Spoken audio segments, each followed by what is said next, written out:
jalan-jalan ke kota Kediri, tidak lupa membeli soto. Kalau saya sudah berdiri, tolonglah dipoto. Assalamualaikum warahmatullahi wabarakatuh.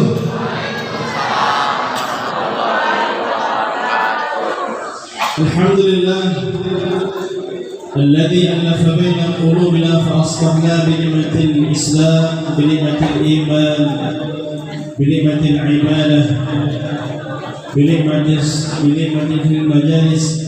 majlis salawat ashabul maiman. Asyhadu an la ilaha illallah wahdahu la syarika lah wa la na'budu illa iyyah. وأشهد أن سيدنا ونبينا محمدا عبده ورسوله ولا نبي بعده. اللهم صل وسلم وبارك وكرم ومجد وعظم على سيدنا ومولانا محمد خاتم الأنبياء والمرسلين وعلى آله وأصحابه أجمعين. أما بعد، قال الله تعالى في كتابه الكريم: أعوذ بالله من الشيطان الرجيم، بسم الله الرحمن الرحيم. قالوا سبحانك لا علم لنا إلا ما علمتنا إنك أنت العليم الحكيم. وقال أيضا قال الله تعالى: الذين آمنوا وتطمئن قلوبهم بذكر الله ألا بذكر الله تطمئن القلوب. وقال النبي صلى الله عليه وسلم: مثل الذي يذكر ربه لا يذكر ربه مثل الحي والميت. Dan sama-sama kita cintai, kita muliakan, kita ta'zimi guru kita, orang tua kita yang selalu bersama kita di majlis yang mulia ini. Pertama yang kita sapa adalah Dewan Penasehat daripada Yayasan dan Majelis Salawat Ashabul Maimanah, Ayahanda Advokat Haji Zainuddin Haji Abdul Khadir. Kita doakan mudah-mudahan beliau dipanjangkan Allah umurnya, diberikan kesehatan, keluarga beliau bahagia dunia akhirat, dan mudah-mudahan Allah kumpulkan kita dengan orang terkasih kita, dan semoga kita semua jemaah majlis Salawat Ashabul Maimanah dikumpulkan Allah Subhanahu wa taala di surganya. Amin ya rabbal alamin. Juga hadir bersama kita pembina daripada Majelis Salawat Ashabul Maimanah, Babanda Ustaz Nahjani As'ad, yang suara beliau banyak cekok-cekoknya. Saya ini berguru dengan beliau tak selesai-selesai. Juga hadir dan selalu memberi semangat kita. Belum pernah saya tengok ketua majlis taklim, ketua majlis salawat yang semangat, yang luar biasa memberikan motivasinya kepada kita semua, yaitu Abangda Muslim Haji Bustami. Beliau jangankan dalam keadaan sehat, dalam keadaan sakit dia semangat. Betul? Macam mana rupanya kalau sakit semangat tuh? Yang mungkin tidak dapat disebutkan satu persatu. Juga hadir Al-Farah Ta'mir Masjid Ikhwan Muslimin Al-Haj Ismail, yang beliau Masya Allah, saya ini bukan ketua masjid, bukan juga ketua bidang daripada pengurus masjid, tapi Pak Haji Ismail ini apa kata saya, Sami'na wa ata'na. Sila Ustaz ini. Cuma kami buat koordinasi dalam persiapan malam hari ini. Berapa Ustaz? Saya bilang 400. Oh siap. Tak nak lebih kan pula tu. Pas-pas 400. Jadi kalau ditengok jemaah ini, Masya Allah, dengan jumlah jemaah, dengan jumlah senar, dengan jumlah motor, lebih dari 400. Insya Allah tadi kami di samping sedikit mendengarkan dan memberikan apresiasi luar biasa. Kata jemaah kita yang di samping, gampang-gampang enggak pengurus masjid di Ikhwan Muslim ini belum enggak mulai salawat dan minta lagi. Belum mulai salawat dan minta lagi. Masya Allah. Sallu ala Nabi Muhammad. Bapak Ibu hadirin-hadirat, para orang tua kami, para sesepuh, Bapak Haji, Ibu Hajah, para alim, para ulama, para masyarakat, para agama, hadirin-hadirat jemaah sekalian yang dimuliakan Allah Subhanahu wa taala. Kita bersyukur kepada Allah Subhanahu wa taala pada malam hari ini kembali memberikan kenikmatan kepada kita. Bu, nikmat tak berselawat? Nikmat mana salawat dengan dangdutan? Nah, kalau salawatan paling yang goyang-goyang kepala, tapi kalau dangdutan yang goyang panggung pun bisa goyang. Ada goyang ngepong, ada goyang apa ya? Banyak-banyak macam. Tapi alhamdulillah Allah sibukkan hati kita, Allah sibukkan pikiran kita, Allah sibukkan mata kita, Allah sibukkan telinga kita di majlis yang insya-Allah penuh diberkahi oleh Allah Subhanahu wa taala. Mudah-mudahan Allah jaga hati kita, Allah istiqomahkan kita, Allah berikan kenikmatan, kenyamanan, kebahagiaan, ketenteraman. Tidak saja ketika kita membaca salawat kita salawat bi afdhalus salawat ini, tidak saja ketika kita merasakan nikmatnya membaca, mengamalkan salawat 40 ini ketika berada di majlis, tetapi juga mudah-mudahan Allah menjaga kenikmatan itu sepanjang waktu kita, seumur hidup kita. Amin ya rabbal alamin.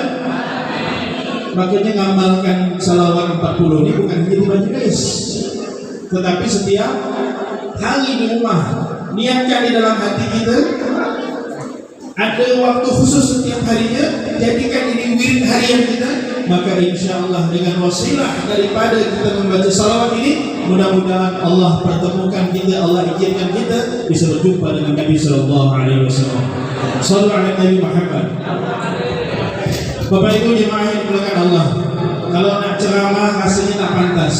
Ada guru saya, ada orang tua saya. Jadi seakan-akan kalau saya ceramah ini menggurui daripada guru-guru saya. Maka saya pengen cerita ya. Kalau soal cerita ini semua usia, semua golongan suka. Anak kecil kalau kita tengok pagi-pagi dia ngumpul belum mandi itu main-main itu, apa yang dibuat? Cerita. Ibu-ibu belanja di warung, apa yang dibuat?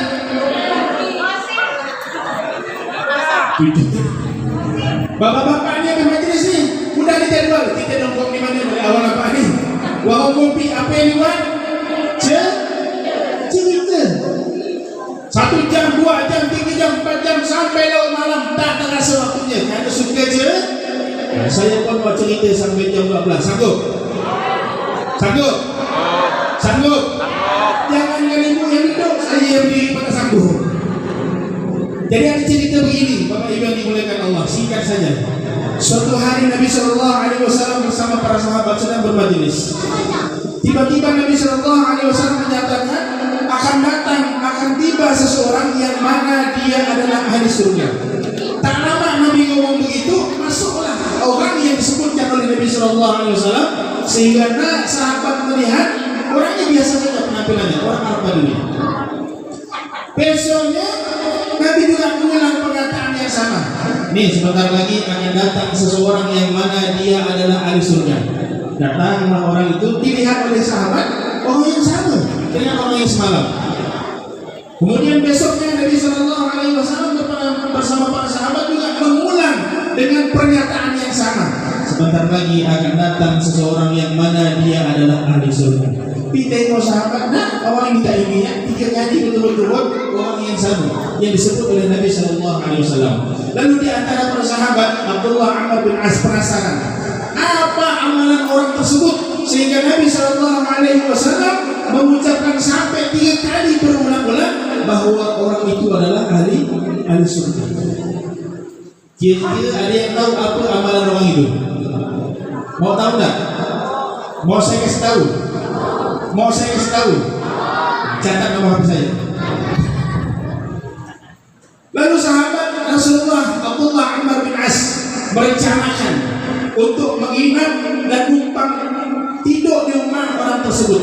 Sampailah di rumah orang tersebut, sebagaimana aturan dalam syariat, ini sahabat Rasulullah Abdullah Amr bin As ketuk pintu sampai 3 kali. Ketuk pintunya pertama, Assalamualaikum, tak dijawab. Ulang ketuk yang kedua, diulang ketuk yang kedua kali, Assalamualaikum, tak ada jawaban. Ketuk lagi yang ketiga, Assalamualaikum, tak ada jawaban. Akhirnya sahabat Rasulullah Abdullah Amr bin As pun balik. Ini yang menjadi syariat dalam Islam, Pak. Bu, kalau kita nak bertamu rumah orang, mengucapkan salam berapa kali? 3 kali. Kalau tak ada jawaban salam dari yang punya rumah, Kalau kita ada nampak orang itu ada bersama TV lah. Udah begitu penasaran, ada orang ni ngintip pula. Hai, tak boleh. Kalau orang tak jawab salam, boleh jadi dia tak mau terima tamu. Boleh jadi dia mau istirahat, tak mau diganggu.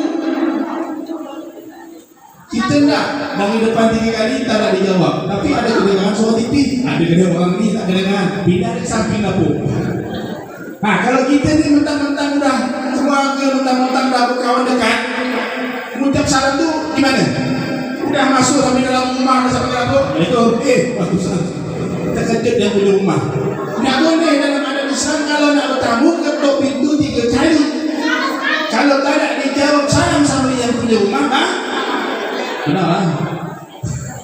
3 kali tidak jawab salam, ada sahabat itu mau balik, tak lama kedengaran dari dalam rumah mengucapkan menjawab salam, waalaikumsalam, maaf wahai sahabat saya tidak mendengar salamnya. Akhirnya sahabat ini menyampaikanlah maksud daripada dia ini datang ke rumah orang tersebut. Wahai fulan, sebutlah orang ini apa?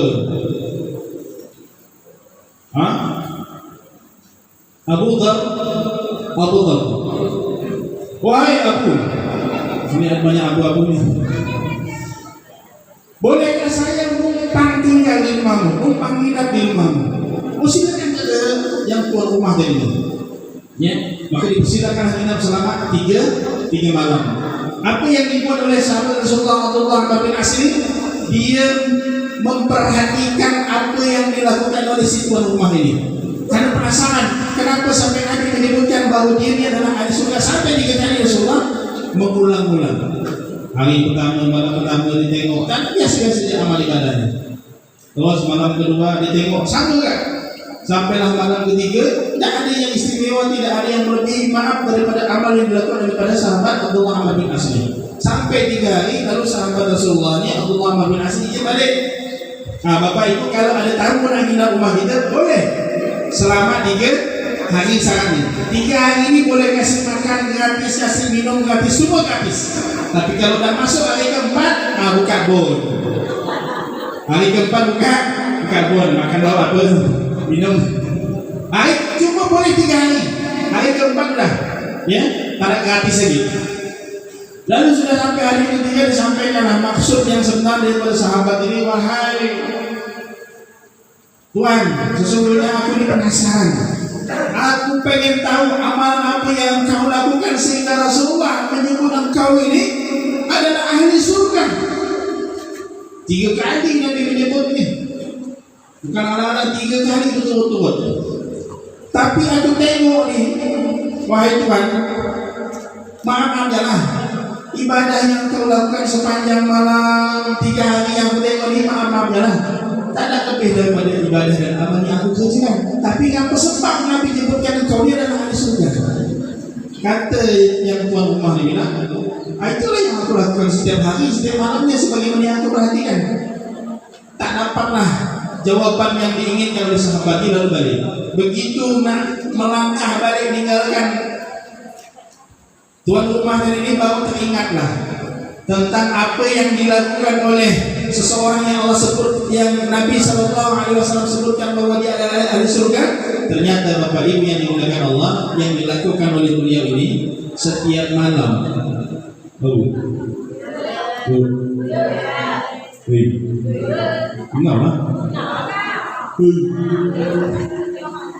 Yang dilakukannya setiap malam sebelum tidur, dia membersihkan dan mensucikan hatinya. Bagaimana caranya? Dia memaafkan semua kesalahan orang yang pernah berbuat salah kepadanya sebelum orang itu datang meminta maaf. Pertama. Yang kedua, dia mendoakan kebaikan untuk orang tersebut tanpa orang itu mengetahui. Dia tidak mau dalam tidur itu masih menyimpan rasa benci, rasa sakit hati, rasa dendam, rasa iri, rasa tenang. Dibersihkan sebelum dia menjamkan mata itu. Bismillahirrahmanirrahim, ahya bismillah. Sebelum dia membaca itu, dia sudah bersihkan hatinya dulu. Siap bu? Siap bu? Ibu kalau mau tidur, suami masih kesal, tertidur sampai pagi,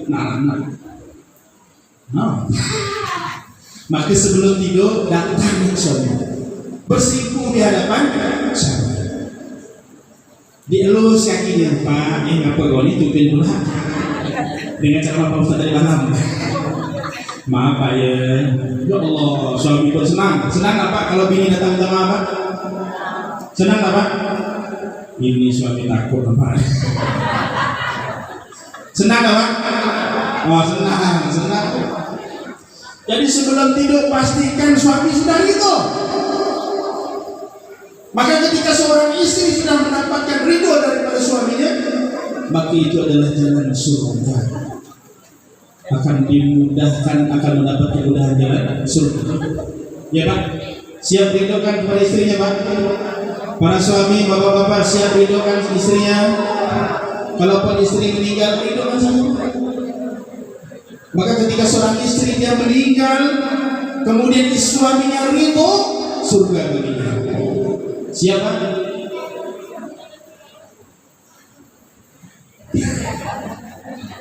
Bola. Sebelum tidur kita bersihkan hati kita, ya, bersihkan. Kenapa? Percuma kita banyak baca salawat, percuma kita baca Al-Quran, percuma kita qiyamul lail, tetapi di dalam hati kita masih menyimpan kebencian.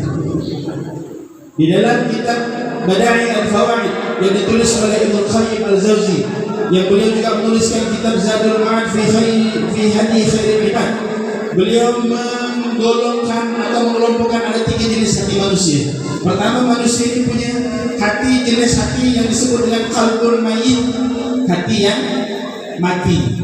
Ini kalau hati yang dah mati, macam orang mati, mau dicubit ke, mau dipekikkan ke, mau ditendang ke, tak ada respon, tak ada rasa. Orang kalau dah hatinya mati, dia tak bisa lagi dah merasakan mana yang baik, mana yang manfaat, mana yang hidayah, mana yang maksiat. Bagi dia semuanya adalah kesenangan hawa nafsu. Ini bahaya orang yang kalau punya hatinya mati. Yang kedua, hati qalbun marid, hati yang sakit. Macam orang sakit tu, kita tengok orang sakit, dia sakit, tapi orang yang tengok ni nyaman yang makan dia. Kalau orang yang punya hatinya berpenyakit ni, bapak, orang yang hatinya berpenyakit, dia sakit kalau tengok tetangganya senang. Dengan tetangganya dapat undian jalan santai, dapat motor, dia mulai dapat. Aku pula, dia bukan aku. Bulan depan ada lomba jalan santai, tetangganya lagi dapat undian 1 unit rumah, demam dia lagi yang dapat. Apa ramalan ini? Bulan depan ada jalan santai, hadiahnya umroh, tetangganya dapat. Ya Allah, sedihlah hidup aku ni, malah dia terus dapat. Begitu dapat dengar tetangganya sebelah beli mobil kejang-kejang, ya Allah, kejang-kejang. Orang kalau dah ada penyakit di dalam hatinya, dia tak senang melihat orang lain bahagia. Orang lain bahagia, dia susah. Tapi kalau orang lain susah, dia senang. Hasilkan kau nyaman, kau tak ada cakap, itulah kau. Maka orang yang punya penyakit hati ini pun harus segera diobati, disembuhkan. Salah satu cara untuk menyembuhkan hati yang berpenyakit, hadirlah di majelis salat. InsyaAllah semua kita yang hadir di majelis ini, InsyaAllah hati kita hati yang qalbun salim, hati yang selamat, hati yang bahagia, hati yang tenteram, hati yang damai. Yauma la yanfa' malun wala banun illa man atallaha biqalbin salim. Maka dapatkan daripada amalan kita membaca salawat 40 ini, mendapatkan qalbun salim, hati yang selamat. Dapat kue ke tak dapat kue ke, insyaallah tenang. Dapat nasi atau tak dapat nasi, qalbun salim, senang, bahagia, hadir di majlis. Dapat air, alhamdulillah. Dapat kue, alhamdulillah. Cuma untuk yang kedua kalinya saya berpesan Pak Haji Ismail, kita jamu jemaah ini dengan jamuan yang lebih istimewa lagi. Siap Pak Haji? Siap. Siap datang jemaah? Kata panitia kami 8, kita coba-coba lah Pak Ustaz. Rupanya ramai, itu tak bisa untuk 2 kali ini. Kita siap kami mata. Pak Haji? Siap. Toko kita 1 hari siap Pak Haji. Hasilnya untuk menjamu daripada jemaah ini, Masya Allah. Ini lebih dari 300 Pak Haji. Ya, kalau datang semuanya bisa 600-700. Insya Allah Bapak Ibu berikutnya Insya Allah Masjid Ikhwanul Muslimin, padahal tanah jauh masjid ini dengan rumah ketua mana Pak Ketua kita dekat juga rumah Pak Ketua, tapi aku pulang mutah bawa singgah ini, bawa ini singgah rumah Pak Ketua dari sini nampaknya Pak Ketua kita Pak Haji Pak Muslim. Ya, tapi beliau keliling-keliling, alhamdulillah dapat singgah untuk tahun 2005. Insya Allah Bapak Ibu jemaah pengurus kami dari Masjid Ikhwanul Muslimin tadi disampaikan Pak Haji Ismail, insya Allah mudah-mudahan untuk periode berikutnya, giliran berikutnya, jadwal berikutnya akan lebih mempersiapkan jamuan istimewa Pak ya. Mungkin ini saja Bapak Ibu yang dapat kami sampaikan. Mari sama-sama kita membersihkan hati kita dengan kita selalu mengamalkan daripada salawat 40 ini. Mudah-mudahan hati kita semua bersih, menjadi hati qalbun salim. Amin ya rabbal alamin. Kalau ada jarum yang patah, jangan dipakai mengulang kain. Kalau ada ucapan atau perkataan saya yang salah, jangan diceritakan ke orang lain. Terima kasih atas segala perhatian, mohon maaf atas segala kurangan. Billahi taufiq wal hidayah. Assalamualaikum warahmatullahi wabarakatuh. Alhamdulillah, terima kasih Ustaz.